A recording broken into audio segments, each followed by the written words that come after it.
Hi guys, so the other night I watched the Salem's Lot sequel, A Return to Salem's Lot. This is definitely 100% a movie this time, no doubt about it. It runs to about 100 minutes.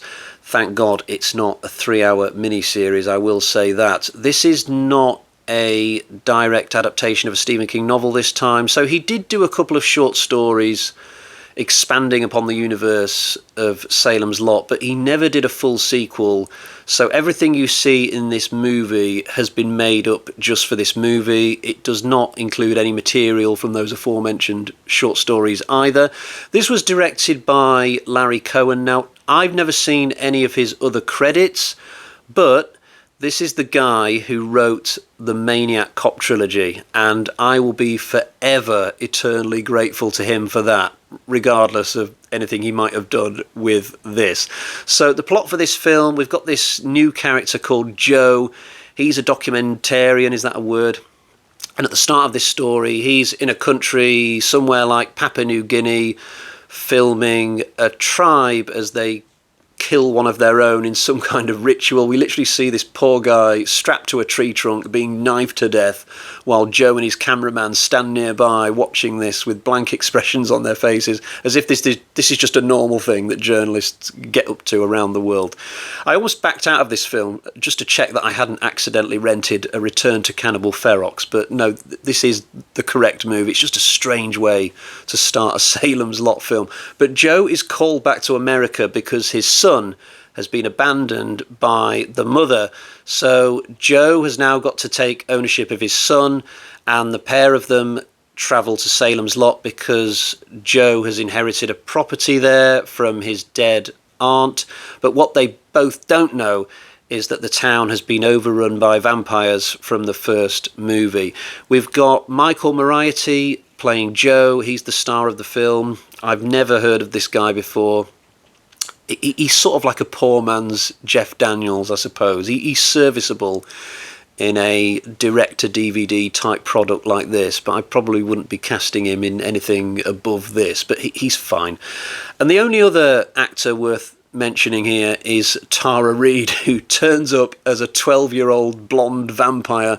Reid, more famous today for the fact that she did American Pie and Sharknado. I don't think her career really took off after American Pie, but it's probably the same for all those kids who were in that film. But yeah, this was Reid's first ever movie, Return to Salem's Lot, back in 1987. So I guess we have two things to be thankful to Larry Cohen for: Maniac Cop and Tara Reid.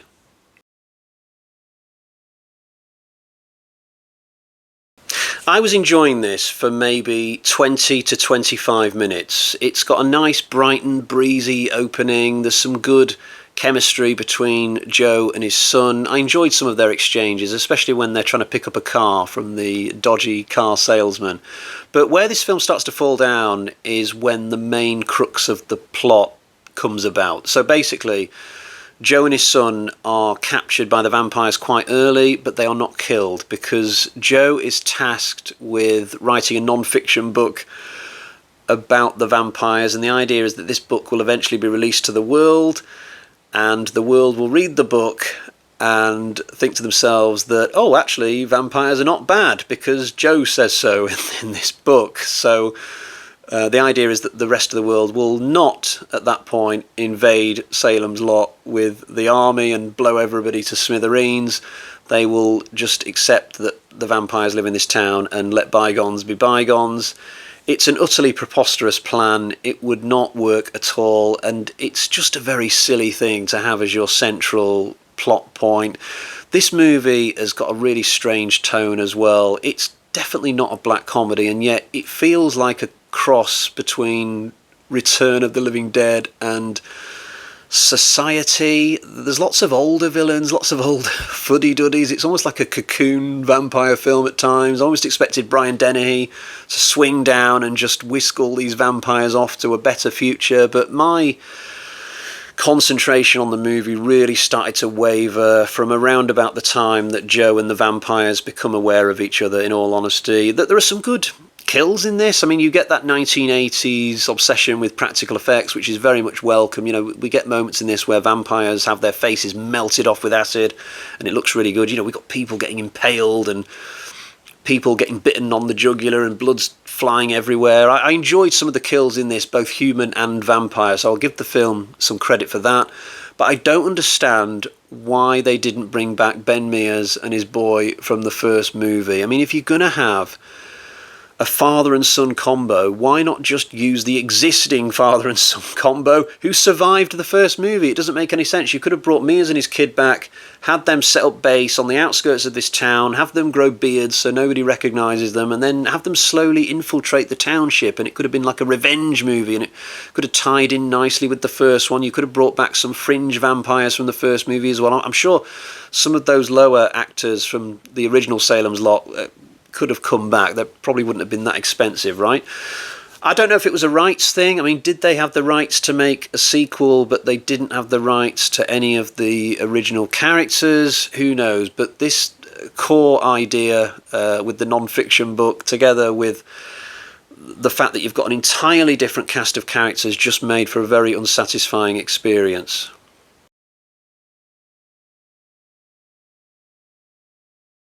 Joe, of course, is quite happy to go off and have sex with the really hot blonde vampire. He does this a couple of times, actually, and this is after he's become aware of the vampire infestation.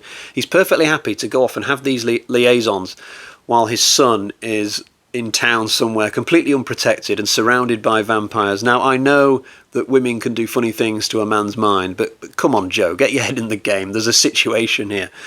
Going back to the son character, he is pretty much abandoned by this script halfway through. So there comes a point where the son starts to turn into a vampire. I can't remember how this comes about. I think my concentration had left me by this point.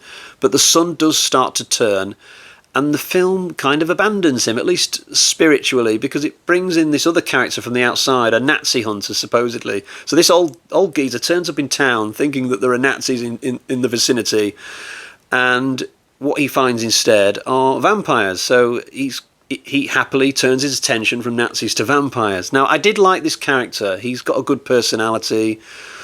He's very clever in the way that he outfoxes the vampires from time to time. But when you examine his reasons for being in Salem's Lot, it's kind of silly. And what's also silly are the variety of vampires you get in this film. So there's like a weird ogre-type vampire who's in the woods near the start. I don't know what the story is behind this guy. There are also what are known as drones in this. So the vampires have managed to make drones, which are basically vampires who can survive daylight so that they can guard the town during the day. But if they can do this, why don't they just create normal alpha vampires who can exist in the daylight? And these drones are tedious. Like, Joe has an altercation with one of them, and it's like he's talking to himself. This guy's just got no personality. The whole concept of drones is just boring. There are also children vampires getting married. So we see two 12-year-olds at the altar. Now, I didn't know that was a thing in vampire lore. Is it? Or is it just for this movie? Do vampires start dating at an unusually young age? Because I find that kind of icky. Tara Reid is not one of the 12-year-olds getting married, but she is fluttering her eyelashes at Joe's son in this. And it's kind of like, why are we doing this whole dating between 12-year-olds thing? It's just weird. And like I said, so many different variations of vampires are introduced into this film, and none of it works. They should have just kept normal vampires like what we had first time around.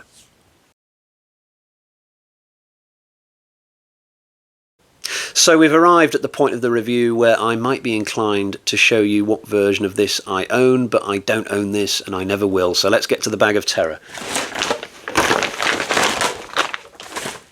So we've got 1, 2 bloody axes out of 5, and even this feels a tiny bit generous, but I did enjoy the practical effects in this film and some of the kills. The Nazi hunter character is kind of fun, and going back to the beginning, I was enjoying it for quite a while. This film was all right until it wasn't, I suppose. So 2 out of 5, and let's leave it there. So that's all for today, unless you want to hang on an extra minute or so for my reading update.